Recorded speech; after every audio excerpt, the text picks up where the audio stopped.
নান রুটি তো অনেকবারই খেয়েছেন, তবে এই নান পরোটা একবার তৈরি করে দেখুন তো, মুখে লেগে থাকবে। আর যখনই এই নান পরোটা খেতে ইচ্ছে করবে তখনই হাতের কাছে থাকা উপকরণ দিয়ে এই নান পরোটা বানিয়ে ফেলতে পারবেন। আর সকাল বিকেলের নাস্তায় যে কোনো কিছুর সাথে পরিবেশন করলে সবাই খেয়ে আপনার প্রশংসা করতে বাধ্য হবে। তো চলুন কিভাবে আমি এই নান পরোটা এত নরম তুলতুলে তৈরি করেছি, চলুন রেসিপিটি আপনাদের সাথে শেয়ার করি। প্রথমেই একটা মিক্সিং বলে 10 মিনিট আগে থেকে বের করে রাখা একটা ডিম দিয়ে দিচ্ছি। সাথে 1/3 কাপ দিয়ে দিচ্ছি চিনি। চিনিটা আর একটু বাড়িয়েও দেওয়া যাবে, স্বাদের ব্যালেন্স অনুযায়ী আপনি অ্যাড করে নিতে পারবেন। এবার চিনিটা গলে যাওয়া পর্যন্ত হ্যান্ড উইক্সের সাহায্যে নেড়ে চেড়ে মিশিয়ে নিয়েছি। এখন অনেকেই হয়তো বুঝতে পারবেন না কোন ইস্টটা ব্যবহার করলে বেশি ভালো হবে। তো আমি হাইকোর ইস্টটা ব্যবহার করছি 1 চামচ পরিমাণ। এর থেকে বেশি দিব না, না হলে আবার গন্ধ আসবে। তো আমি এখানে ইস্টটাকে একটু ভালো করে মিশিয়ে নেওয়ার পর একটা গ্রেটার নিয়েছি, আর গ্রেটারের যে ছোট সাইডের অংশটা আছে সেই অংশটা দিয়ে একটা মিডিয়াম সাইজের পাকা কলাকে গ্রেট করে দিয়ে দিলাম। এর সাথে দিয়ে দিচ্ছি 2 টেবিল চামচ রান্নার রেগুলার তেল, মানে কাঁচা তেলটাই এখানে ব্যবহার করতে হবে। তেলটা বাকি মিশ্রণের সাথে ভালোভাবে মিশিয়ে নেওয়ার পর এর সাথে 1/3 কাপ জল অ্যাড করছি। এখানে সামান্য করেই জল দিতে হবে যেহেতু মিশ্রণগুলো লিকুইড আছে।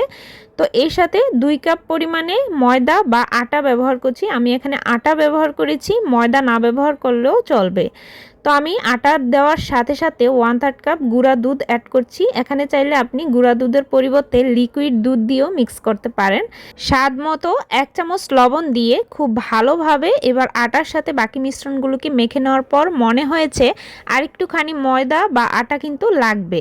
তো আমি এখানে আরেকটুখানি আটা দিয়ে দিলাম। অবশ্যই বুঝে একটু একটু করে আটা মিক্স করে করে ডোটা তৈরি করতে হবে। আর ডোটা যখন এরকম মসৃণ হয়ে যাবে তখন আমি এখানে 10 মিনিট হাতে সময় নিয়ে এই ডোটাকে খুব ভালো করে মথে নিয়েছি। যত ভালো করে মথে নিতে পারবেন ততই ভালো, তাই একটু সময় নিয়ে এই কাজটা করবেন। আর আমি ঢাকা দিয়ে প্রায় 1 ঘন্টার মতো রেখে দিয়েছিলাম। তো আমি একটু চুলার সাইডে যেখানে একটু তাপ লাগছিল সেই সাইডেই রেখেছিলাম। তো দেখুন 1 ঘন্টা পর খুলে নেওয়ার পর একটুখানি ফুলে গেছে। যদি আরও বেশি সময় রাখতেন তাহলে কিন্তু আরও বেশি ফুলে যেত।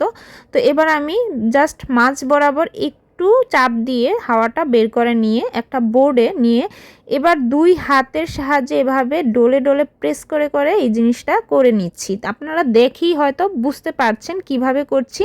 ঠিক এভাবে একটু ভালো করে মথে নেওয়ার পর এখান থেকে আমি কয়েকটা লেচি কেটে নিচ্ছি। আর লেচিগুলো একটু ছোট করেই কাটছি, খুব বেশি বড় সাইজ করব না। তো এক একটা লেচি নিয়ে আমি ঠিক এইভাবে মুড়িয়ে মুড়িয়ে নিচের দিকে প্রেস করে করে একটা ডো করে নিচ্ছি। সবগুলোই মসৃণ করে একটু গোল শেপ দিয়ে তারপর এক জায়গায় করে নিয়েছি। আর ঢাকা দিয়ে 10 মিনিটের জন্য সেট হওয়ার জন্য রেখে দিচ্ছি। আর কোনো রকম যেন বাতাস না প্রবেশ করে সেভাবে ঢাকা দিয়ে রাখতে হবে। ডোগুলো তৈরির সাথে সাথে কিন্তু বেলে নেওয়া যাবে না, তাহলে কিন্তু স্প্রিং করবে। তো একটু কিছুক্ষণ যদি সেট হওয়ার জন্য রেখে দেন তাহলে কিন্তু বেলাটা সহজ হবে। তো আমি 10 মিনিট পর ফিরে এলাম। এখন বোর্ডে নিয়ে উপর দিয়ে কিছুটা আটার গুঁড়ো ছিটিয়ে দিলাম। তো এবার এগুলোকে গোল শেপে আমি বেলে নিচ্ছি। আর বেলতে হবে এমনভাবে যেন সব দিকে সমানভাবে প্রেস পড়ে, খুব বেশি যেন মোটা বা খুব বেশি যেন পাতলা না হয়। ঠিক ঘনত্বটা আপনাদের দেখিয়ে দিচ্ছি কীরকম হবে। দেখুন ঠিক এরকম সাইজ করেই সবগুলো করে নিলাম, খুব বেশি মোটা বা খুব বেশি যেন পাতলা না হয়।